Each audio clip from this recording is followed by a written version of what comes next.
The nominees for Best Musical are Come From Away.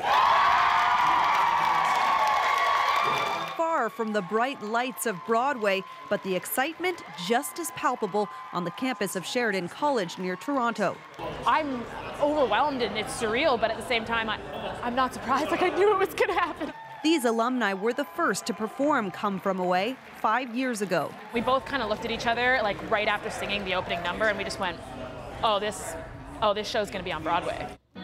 The show was born out of the Canadian Music Theatre Project at Sheridan, which pairs fourth-year performing arts students with professional writers who want to develop new musicals. 5 days, 19 animals, and 7,000 strays. This one about a small town in Newfoundland that welcomed the world after the 9/11 attack stranded thousands of airline passengers. The idea of turning that story into a musical belonged to producer and associate dean Michael Rubinoff. We have a very quiet patriotism as Canadians, and this was an event that you just wanted to say loudly, this makes me so proud to be a Canadian. But at first, there wasn't much interest. And I took the idea to several writers who didn't think it was a good idea. But writers Irene Sankoff and David Hine saw the potential. The school became a testing ground, the students guinea pigs, an experiment with unforeseeable results. Tonight we honor what was last, but we also commemorate what we found.